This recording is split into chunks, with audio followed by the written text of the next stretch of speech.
De Mattei de Haroué. Lolo, je sais que tu n'es pas jardinier, mais je ne peux m'empêcher de criser quand je vois ces mouches envahir ma maison le soir. Je n'ai pas de questions, mais c'était juste l'occasion de vous passer un petit coucou à votre joyeuse équipe du matin.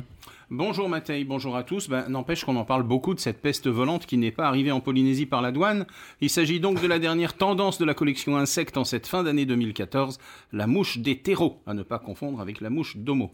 Non mais sérieusement, le Polynésien va devenir... Hétéro-homo, j'explique à Mac. Ok. Mais non, sérieusement, le Polynésien va devenir spécialiste des petites bestioles avec toutes ces espèces qui nous... C'est pas vrai. qui nous arrive de je ne sais où et qui s'invite au Fénois. Bon, ok, on a de la chance de pouvoir aller se balader partout sans risque de tomber sur des tarentules, des mygales, des scorpions ou des serpents. La Polynésie est au moins à l'abri de ces dangers-là. Mais par contre, il faudrait instaurer un numerus clausus pour limiter la prolifération des insectes parce que ça va quoi, on a notre dose. Mais en fait, je pense qu'il y a des effets de mode chez les mouches. Vous vous rappelez des fameuses mouches pisseuses ? Oui. Quand on avait de la famille qui venait en vacances ou quand on voyait des touristes qui, par un temps splendide et ensoleillé, cherchaient un peu d'ombre et très vite commençaient à s'essuyer parce qu'ils avaient l'impression d'avoir reçu des gouttes. Un petit coup d'œil au ciel pour voir s'il n'y avait pas un vilain petit nuage noir menaçant au milieu du grand ciel bleu.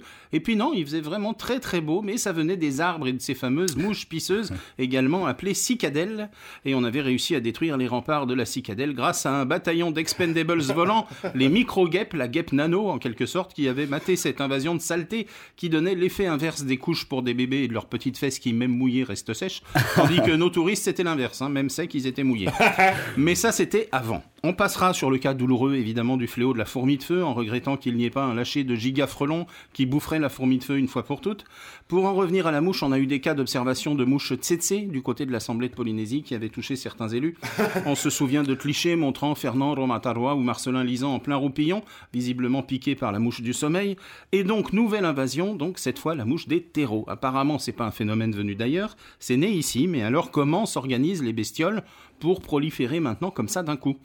Manifestement, elles se réunissent et s'envoient des messages sur les terreaux sociaux et elles doivent passer la journée à se poker sur FaceMouche et ça organise des flash mobs pour venir faire chier le soir, parfois en faisant des battles avec des gangs de Manu Manu. Ils doivent se passer le mot pour attaquer tel ou tel quartier, un peu comme un projet X. Sachant que dans les espèces volantes, on est également briefé en ce moment pour se méfier du moustique Aedes aegypti, porteur du chikungunya. On va finir par passer nos soirées enfermées chez nous dans le noir.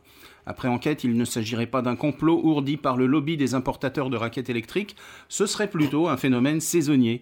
Les spécialistes affirment qu'il n'y a ni espèce invasive ni danger pour l'homme, donc il n'y a plus qu'une chose à faire, prendre son mal en patience. Et si vous prenez une femelle, arrachez-lui les pattes, ça vous rappellera votre enfance, parce que celui qui n'a jamais arraché les pattes d'une mouche me jette la première guêpe. De quoi je m'y mêle, fait pousser les idées. Merci Lolo.